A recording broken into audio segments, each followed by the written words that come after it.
What keeps us healthy and happy as we go through life? If you were going to invest now in your future best self, where would you put your time and your energy? There was a recent survey of millennials asking them what their most important life goals were. And over 80% said that a major life goal for them was to get rich. And another 50% of those same young adults said that another major life goal was to become famous.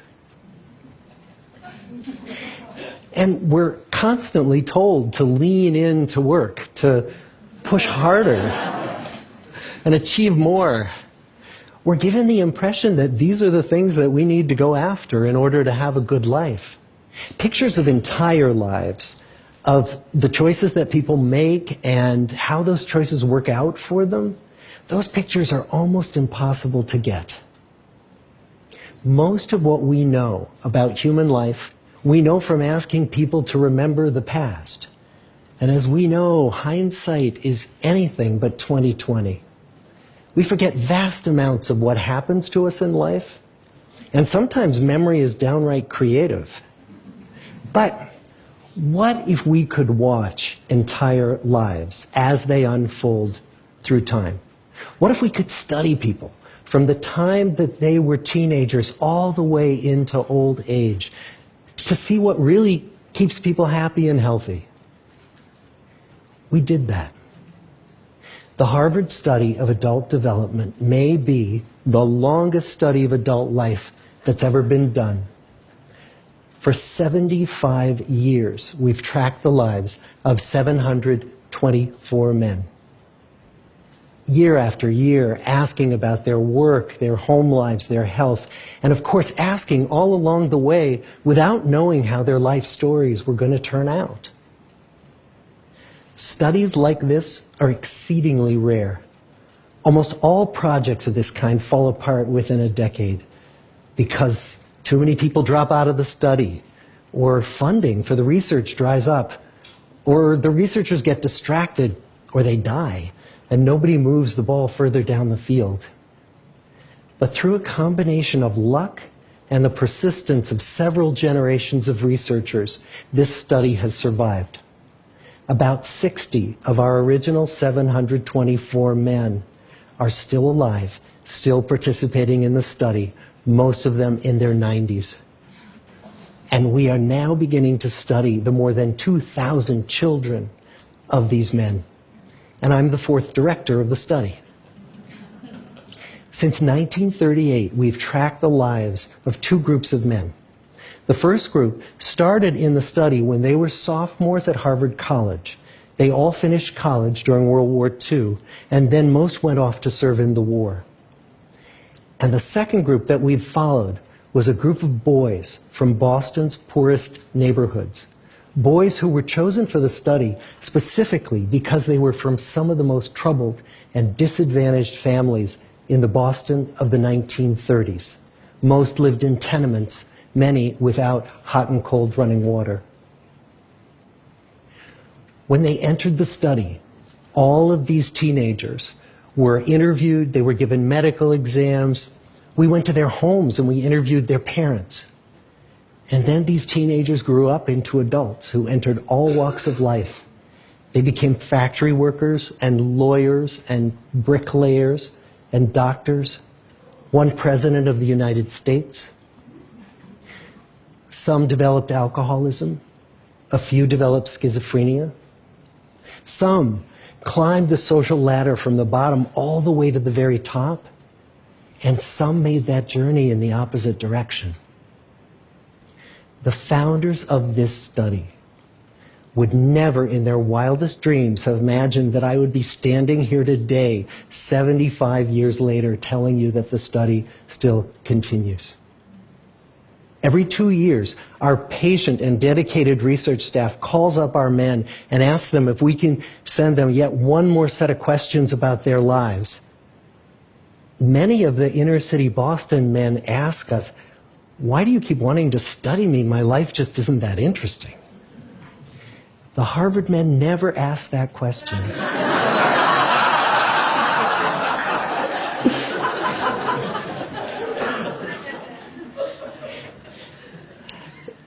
get the clearest picture of these lives, we don't just send them questionnaires.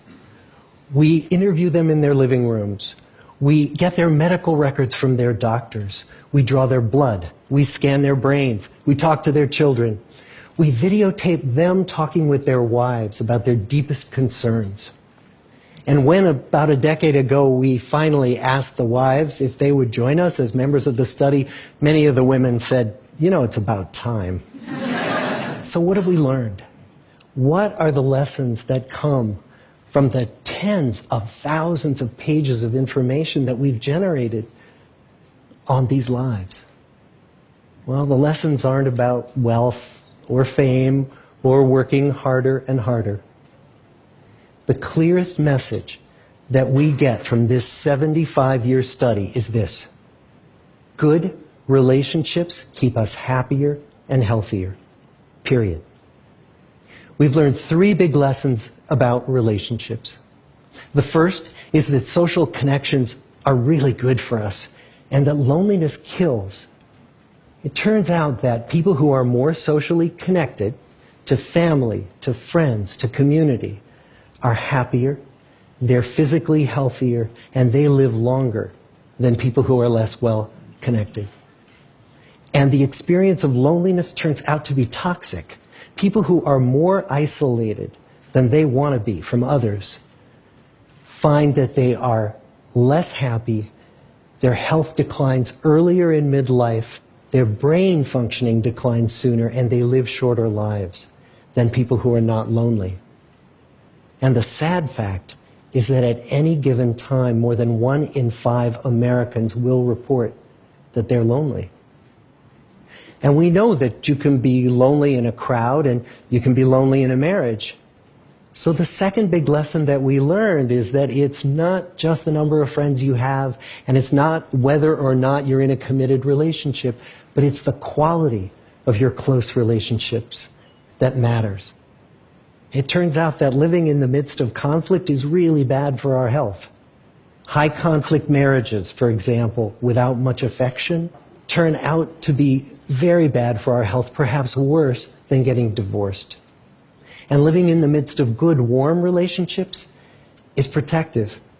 Once we had followed our men all the way into their 80s, we wanted to look back at them at midlife and to see if we could predict who was going to grow into a happy, healthy octogenarian and who wasn't. And when we gathered together everything we knew about them at age 50, it wasn't their middle-aged cholesterol levels that predicted how they were going to grow old. It was how satisfied they were in their relationships. The people who were the most satisfied in their relationships at age 50 were the healthiest at age 80. And good, close relationships seem to buffer us from some of the slings and arrows of getting old. Our most happily partnered men and women reported in their 80s that on the days when they had more physical pain, their moods stayed just as happy. But the people who were in unhappy relationships, on the days when they reported more physical pain, it was magnified by more emotional pain. And the third big lesson that we learn about relationships and our health is that good relationships don't just protect our bodies, they protect our brains. It turns out that being in a securely attached relationship to another person in your 80s is protective. That the people who are in relationships where they really feel they can count on the other person in times of need, those people's memories stay sharper longer. And the people in relationships where they feel they really can't count on the other one, those are the people who experience earlier memory decline. And those good relationships, they don't have to be smooth all the time. Some of our octogenarian couples could bicker with each other day in and day out. But as long as they felt that they could really count on the other when the going got tough, those arguments didn't take a toll on their memories. So, this message that good, close relationships are good for our health and well-being, this is wisdom that's as old as the hills. Why is this so hard to get and so easy to ignore? Well, we're human. What we'd really like is a quick fix, something we can get that'll make our lives good and keep them that way. Relationships are messy and they're complicated, and the hard work of tending to family and friends, it's not sexy or glamorous. It's also lifelong. It never ends. The people in our 75-year study who were the happiest in retirement were the people who had actively worked to replace workmates with new playmates. Just like the millennials in that recent survey, many of our men, when they were starting out as young adults, really believed that fame and wealth and high achievement were what they needed to go after to have a good life. But over and over these 75 years, our study has shown that the people who fared the best were the people who leaned into relationships with family, with friends, with community. So what about you? Let's say you're 25, or you're 40, or you're 60. What might leaning into relationships even look like? Well, the possibilities are practically endless. It might be something as simple as replacing screen time with people time, or livening up a stale relationship by doing something new together, long walks or date nights, or reaching out to that family member who you haven't spoken to in years, because those all too common family feuds take a terrible toll on the people who hold the grudges. I'd like to close with a quote from Mark Twain. More than a century ago, he was looking back on his life, and he wrote this: "There isn't time. So brief is life for bickerings, apologies, heartburnings, callings to account.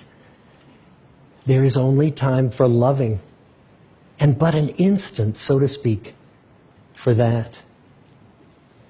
The good life is built with good relationships."